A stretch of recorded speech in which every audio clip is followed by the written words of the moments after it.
If you have a smart speaker, you have access to the entire world of NPR and St. Louis Public Radio. All the latest news and all the captivating stories. Activate our voices with yours by telling your smart speaker to play St. Louis Public Radio.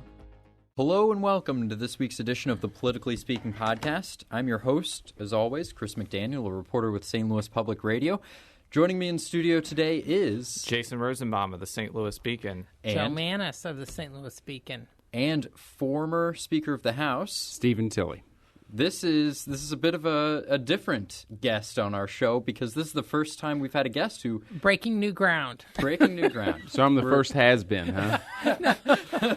I wouldn't say that. You could say either has-been or somebody with a wealth of knowledge and experience. So, we'll go with the second one. Well, why don't you tell us a bit about yourself and why we're having someone who isn't a sitting legislator on our show? I think we would have to answer that, but... Yeah, I've been questioning that myself, to be honest with you. Steve Tilley, I grew up in a little town in southeast Missouri called Perryville, Missouri. My dad is an optometrist, and so he moved to Perryville from Arkansas back in 1977. My parents got a divorce when I was in third grade. My mom moved to Kansas City, and my dad stayed in Perryville. And through my high school years, I split time between the two, which I think was really good for me because it provided probably the diversity to me that's probably shaped who I am that I wouldn't have had if I just grew up in rural Missouri. 1989, I graduated from high school.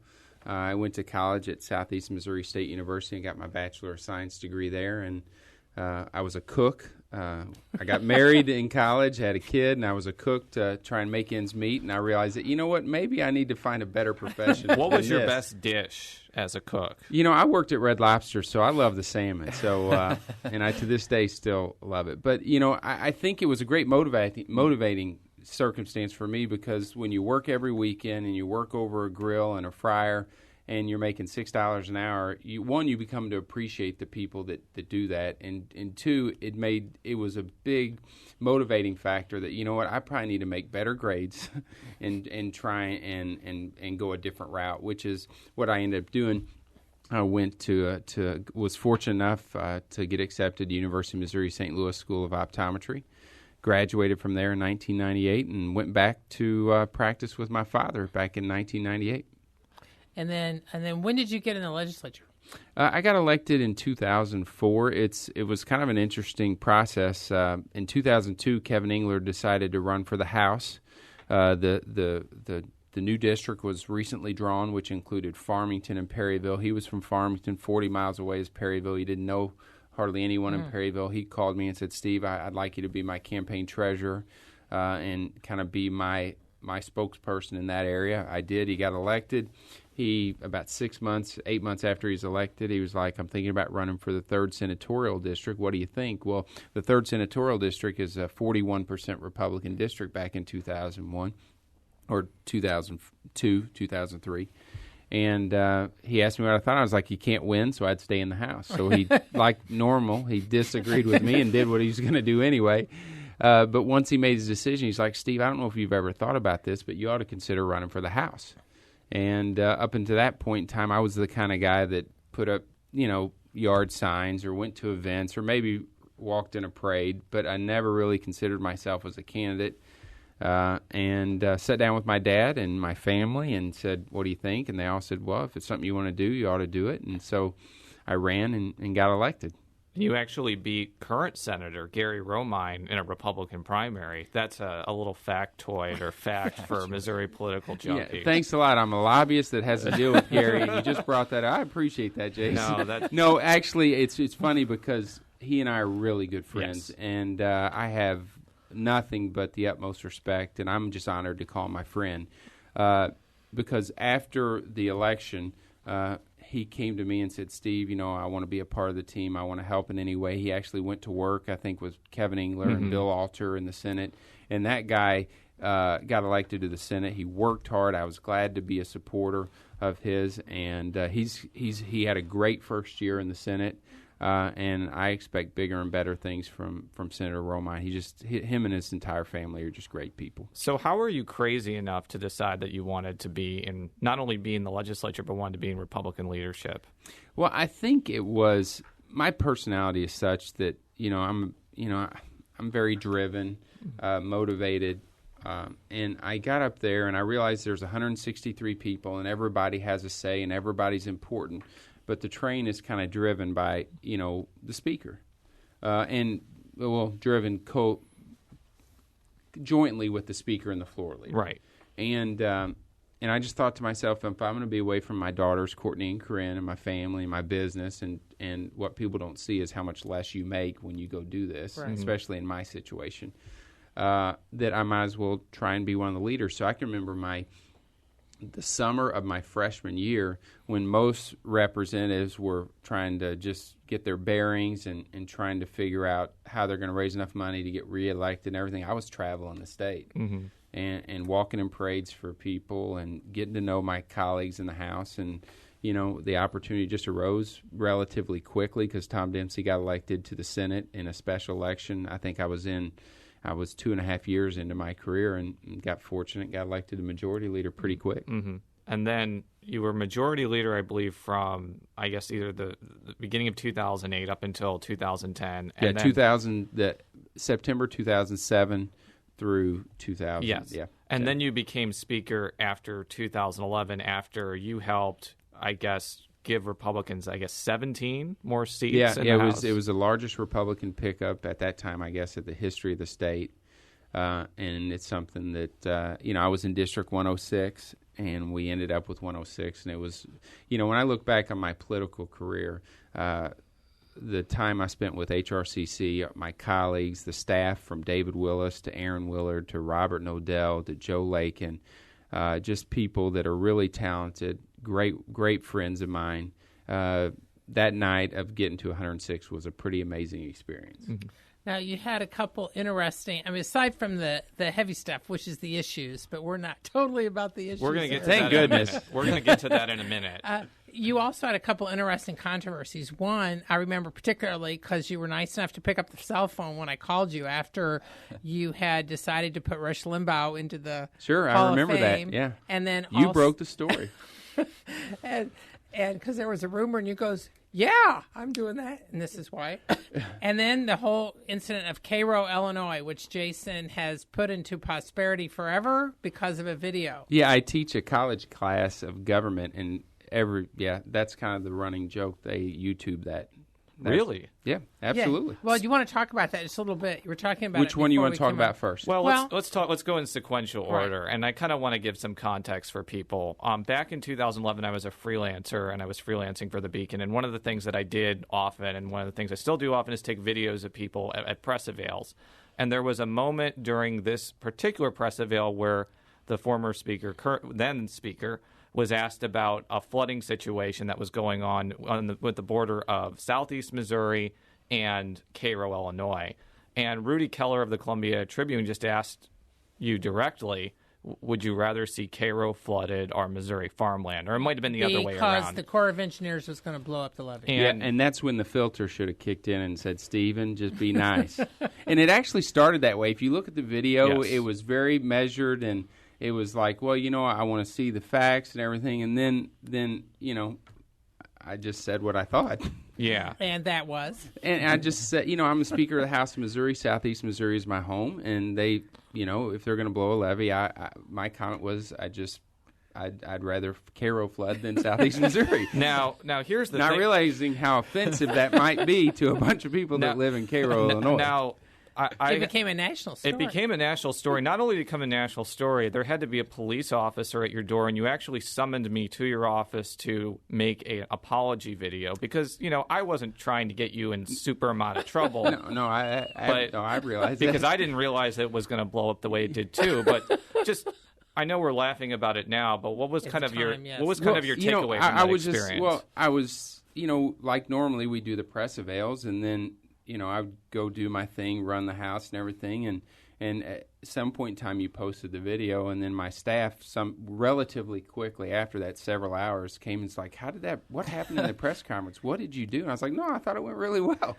They're like, no, it didn't go well. And and then I thought through it, what was said, and I didn't mean to be offensive to Cairo, and some people tried to make it a racial issue, and you all know me and know it was no way a racial issue whatsoever. But sometimes you say things that you think, but you don't realize that it could be offensive to people. And I wouldn't advocate the flooding of a rural southern Illinois town, but my point was I'm the Speaker of the House of Missouri.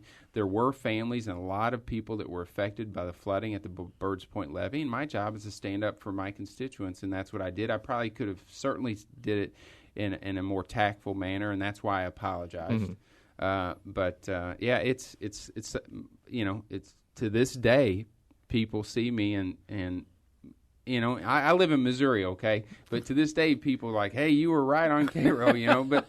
And I was like, hey, I didn't mean to insult Cairo. I certainly didn't, but I was standing up for Missouri, and I don't regret standing up for Missouri. I regret probably the way I said it. Now the Rush Limbaugh thing, which people are still talking about, as I kind of mentioned. There's, I think, a petition that still kind of hobbles around to get rid of it. Yeah. And I don't think we meant for the first 5 minutes to deal with these two topics. We are going to get into serious topics, but. Kind of more serious than Rush Limbaugh? No, you had a serious speakership. I don't want to say that it wasn't, but what about that? I think it's one of those things that I have as a speaker. You have the privilege of inducting people in the Hall of Famous Missourians, and I inducted Buck O'Neill and Dred Scott. Yeah, I remember that. Two, and I think those are two people that were certainly worthy. And I can remember having dinner with my dad. And we were talking about what immense privilege and honor it was. And my dad said, what do you think about Rush Limbaugh? And so, and I certainly think, by any measure, the guy has been unbelievably successful, the most successful radio personality maybe in the history of radio. And he happens to hail from my area of the state. And so I'm not saying I always agree with him. I'm not saying he's universally loved, but clearly he's a famous Missourian. And when we inducted him, I just thought it was amazing that people wanted to hold him to a different standard than they held people that are already in the famous Missourians, Hall of Famous Missourians. Because if you do some research, you'll find that all of them weren't perfect, and they'd said some controversial things. Walt Disney, not a great record with Jewish people, for example. Yeah, so I know it created a big stir, but to be perfectly candid with you, for my family, my brother, my dad, a lot of my caucus members, it was one of the most memorable days they'll have at the Capitol. Still think you should have picked Randy Orton or Kane, but maybe that's Kane? for Tim Jones. Yeah, and I saw what Tim's doing with the Hall of Famous Missourians, and I think it's a good idea, too. Should it still be under the control of the Speaker? I know there was discussion during the Limbaugh thing, aside from the controversy absolutely. of him, of whether or not there should be some sort of broader... Well, I'm the former Speaker, right. so I'm always going to be supportive of that power staying with the Speaker of the House, because that's the way it's always been. And I think if you look, there may be people in the Hall of Famous Missourians that I disagree with, but I don't think you're going to find anybody that agrees with everybody that's been inducted. But I like how it works, and I'm not opposed to some changes. I think Tim's got the Speaker Jones has some nice ideas with it, and I think it makes sense. And so I'm sure he'll do a great job with who he picks. Now, a quick thing to our listeners: the Hall of Famous Missourians, if I'm correct, it's all from private money, correct? That's right. We raise the money. Private money is raised. No tax money is used. That's exactly right. But I tell you, if you go to the Capitol, I think one thing that the young people and any visitor loves is to walk through the rotunda and see all the people in there and read about them. I think it's one of the unique things to visit at the Capitol, and I thought it was neat. And I was talking earlier, I was playing apples to apples with my family over the weekend. It was my brother's 46th birthday, and we had a big group of people at my house, and we were playing that game, and it involves cards and has people's names on it and different things, and one of the cards was Rush Limbaugh. And so I thought, yes, if you can make it on a card of apples to apples, you are famous. So fair enough. So and my daughter brought that up to me. So. Well, transitioning a little bit. Now we're going to get serious.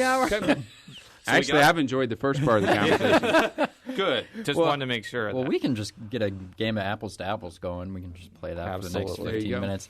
But In just a few weeks, it's sort of sneaking 2 weeks, up. yes. 2 weeks is veto session, and it looks like House Bill 253, the income tax cut bill, will be brought up even if there aren't the number of votes. Sure. I'm curious, as a former Speaker of the House, what advice, if any, would you have for the current Speaker of the House? Well, he's got a tough job. What I will tell you is being Speaker is a very difficult job. You have to make difficult decisions, and not everybody's going to be happy with your decisions. And I don't want to second guess the current Speaker at all, because he's a good friend of mine, and in my estimation has done a very good job.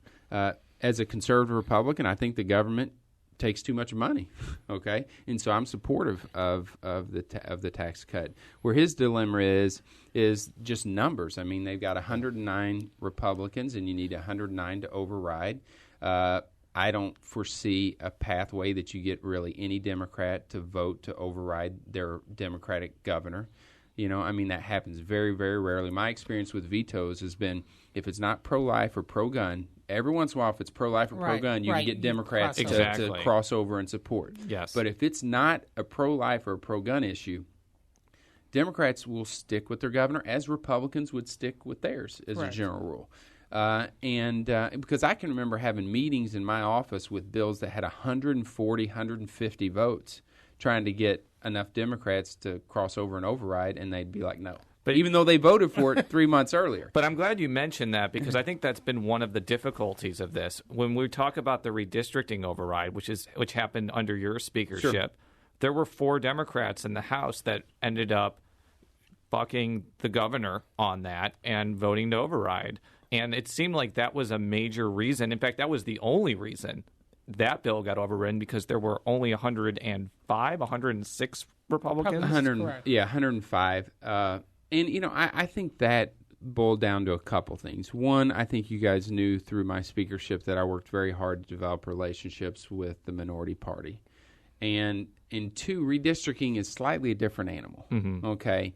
And, I think the Congressman Clay and Congressman Cleaver that were neutral on it allowed some of these members to feel comfortable voting the way they wanted to. Do you think they were neutral on it? There has been this kind of criticism of Clay that he secretly wanted it overridden, and it didn't really seem like Cleaver made any effort to try and do that. I wouldn't say that either one of them came to me and worked it really hard.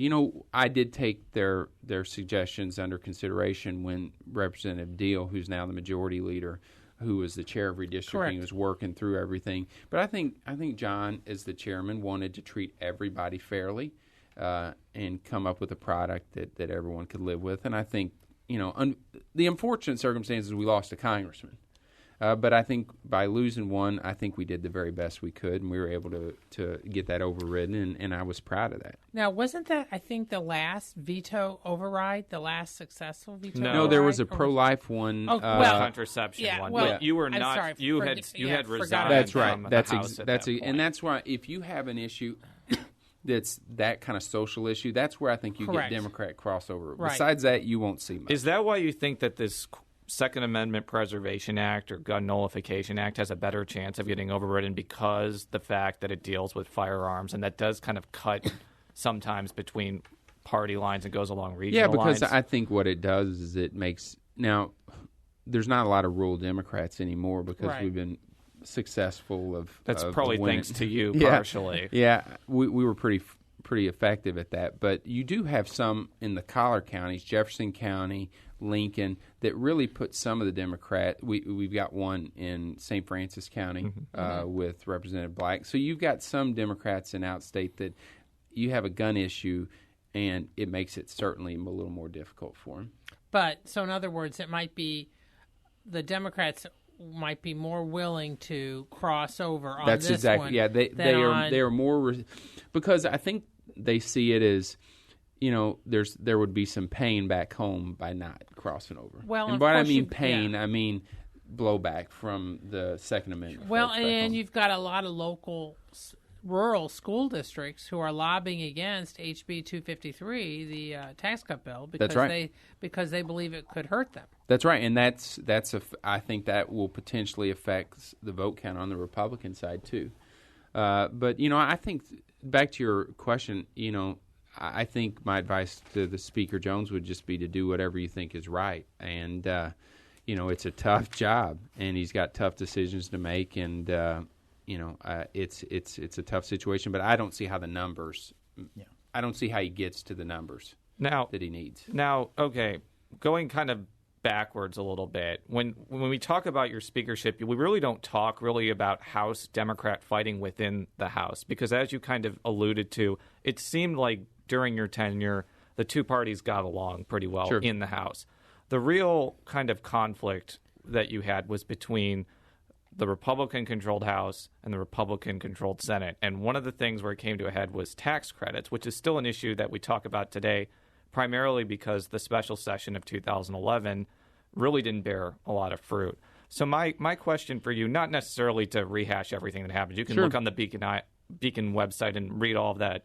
But why do you think there's been kind of this, loggerhead, so to speak, between the two chambers on this issue? And there really wasn't as much push on it this last session or two since you've been gone. I mean, there's been discussion, but then it's like, forget it. We don't have the votes. I don't necessarily think it's a fight between the House and Senate. I think it's a fight substantively on issue between a small few people. Because I think as a general rule, if you looked at the Senate as a whole, I think if you asked the senators as a whole what they thought about the deal the House agreed to back in 2011, they would take it. I mean, now sunsets aren't even discussed. Mm-hmm. And the House agreed to put a 7-year sunset on a lot of these programs.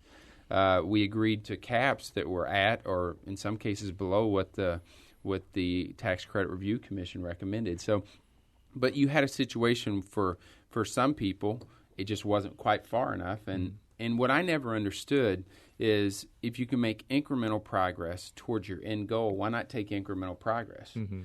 Well, some of them felt like no progress is better than incremental progress, which if you'd have taken incremental progress 2-3 years ago, you'd probably be almost to your end game right now. Mm-hmm. And so, I think Senate leadership now would like to have tax credit reform. I think actually House leadership would be okay with tax credit reform. I think they've just got to find a middle ground that both sides can live to. And, I'd say one regret I had as Speaker is maybe I took some of those fights a little too personal, and I wish I wouldn't have. But when you're in the heat of things, it gets personal because you make a deal, you agree to a deal, you get into special session, then all of a sudden one side changes the deal. And I think during that special session, the person that got a lot of attention in the Senate was Senator Jason Crowell, former senator. And I actually asked you this question. I know it got personal between you two, but I think you said that he never lied to you or said anything like that. No, absolutely. I don't. I would never call Senator Crowell a liar. I think Senator Crowell is a really smart, talented guy. We just disagree. But the person you did have a lot of harsh words for was Senator Brad Lager, who he doesn't really seem to care for you very much, even to this day. No. What kind of sparked this conflict between you two? Well, and that's one of the things I regret is letting it get personal. But from my perspective, the thing that I had heartburn with was, I was in meetings where Brad was part of the negotiating team. I can remember in Clayton, we all agreed to it. And then all of a sudden, 3 days later after the agreement, 4 days later, whatever, after we announced we're going around the state, then he didn't like the agreement anymore. And I just felt like that kind of put us all out there. I mean, I would have been okay if we didn't have an agreement, but that certainly put us. And I remember asking him about this. I think he had a different perception of that, and you can read that in the archives of the Beacon, but you have said that before. Yeah, so. I mean, I wasn't the only one in this discussion, so there was other people that were there that helped negotiate the deal, and I'm sure they have their perception of what happened as well. Well, one of the things I did want to ask, I suspect it'll be similar to mine. Yeah, was ethics reform. You had to push through a bill when you were in the General Assembly. Some of it got tossed out by the courts. Any change has been kind of stymied since then? Yeah, I learned a real valuable lesson with that. I think what I learned with that is if you don't, and it goes back to incremental progress, if you don't believe that there should be campaign contribution limits, then any reform that you do is going to be not enough for a lot of people, and you're going to get criticized either way. And so, in many ways, you're better off not to do anything, because if you philosophically agree that there should be openness, transparency, and no limits are fine, then it's just not going to be enough. Nothing you do is going to be enough. Well, realistically, looking at it now, is there anything that you could see the General Assembly doing? Yeah, I mean, I think there's universal agreement on a lot of things. I think better disclosure. I think more teeth for the Ethics Commission. I think a waiting period from legislator to lobbyists. I think there's universal agreement on a lot of things.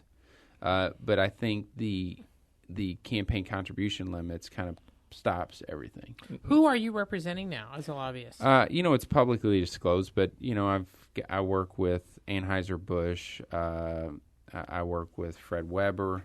I work with supermarket merchandising. I will work with the online lenders. I work with Gardner Capital, Mako Development. So there's probably a group of 10 to 15 clients. So you wouldn't have minded if you had to wait 2 or 3 years. No, before. I think you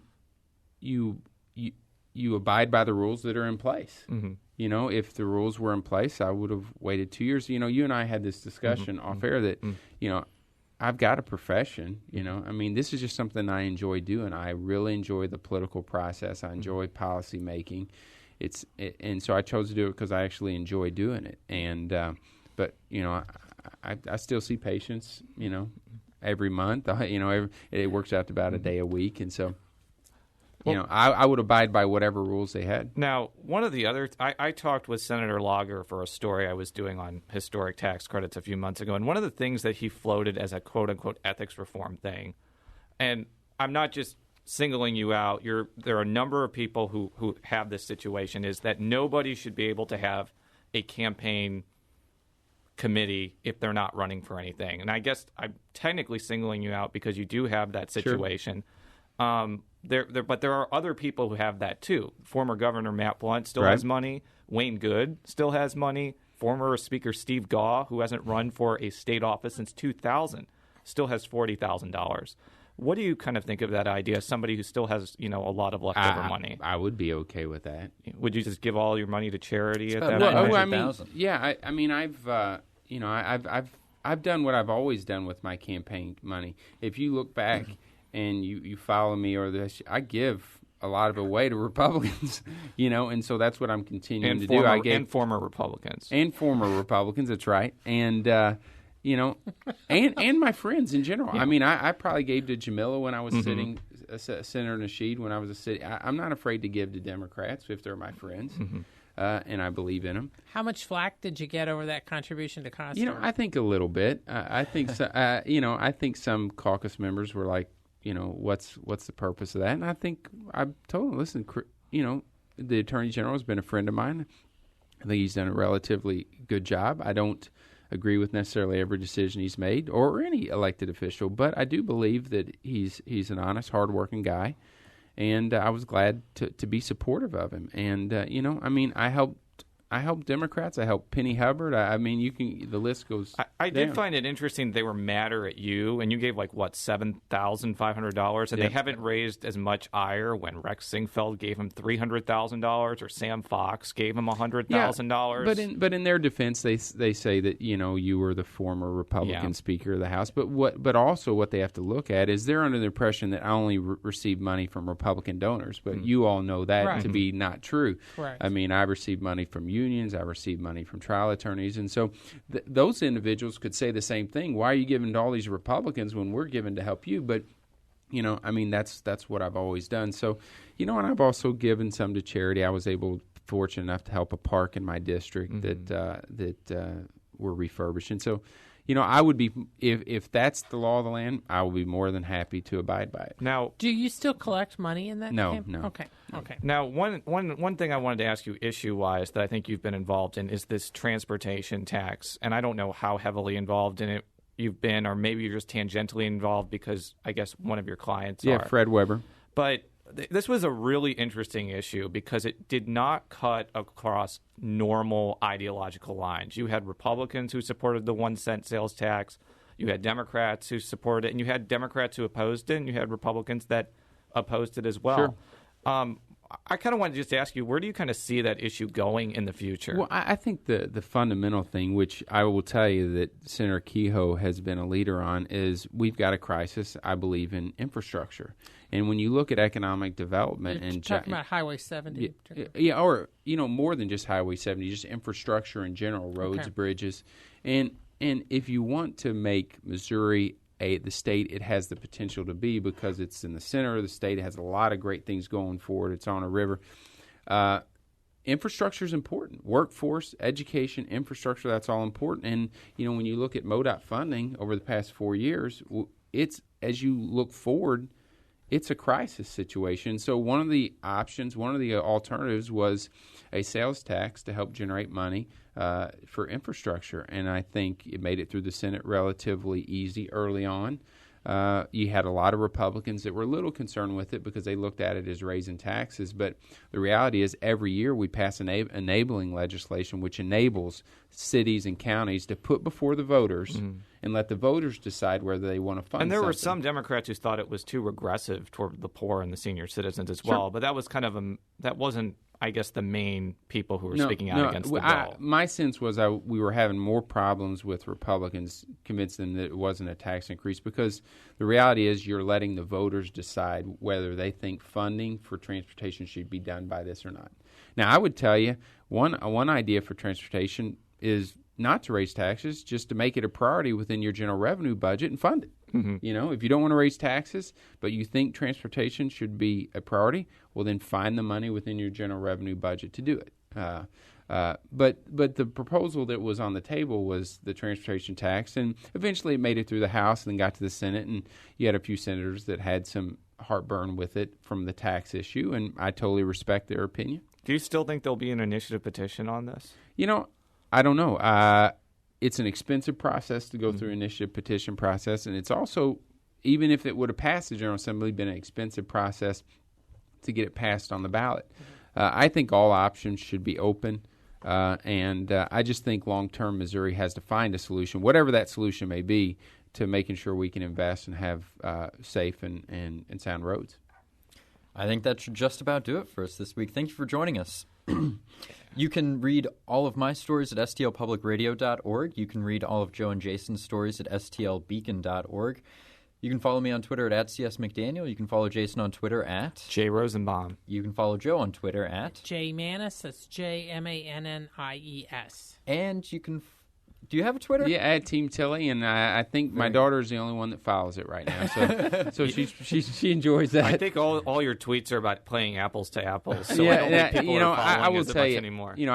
I wasn't good at finding balance in my life through my speakership, and this whole process has enabled me to do that, and so I'm thrilled with where I'm at. I was going to say before we left off, I heard a terrible rumor from Jeff Smith that you've never been happier since you left office, and that you've gotten to spend a lot of time with your family and travel, and I just wanted you to, quash that terrible rumor. No, right it here is. and It now. is. No, it's absolutely true, and I think sometimes you lose track of what's important to you, and you get tied up with work and all that stuff, and taking a step back and focusing on what's important to me is great, and also realizing maybe the way I handled situations I wish I would have handled differently, like the fighting with the Senate or Senator Lager. I mean, there's just no need for that. People can disagree and still be cordial, and I wish I would have handled it better, and I regret that, but it is what it is. Well, now that you've mentioned your Twitter on the show, I'm sure you'll get thousands upon thousands of new followers. Or tens of followers. Well, we'll be back next week. Until then, so long. The Gateway brings you the day's news from the St. Louis region and across Missouri. It also includes stories from the Illinois side of the river and our Metro East reporter, Will Bauer. In Alton, in Belleville, in East St. Louis, in Edwardsville, in Cahokia Heights, at Scott Air Force Base, I'm Will Bauer. St. Louis Public Radio. Listen to reports from Will and all of our journalists weekdays on the Gateway, on the STLPR app, and wherever you get podcasts.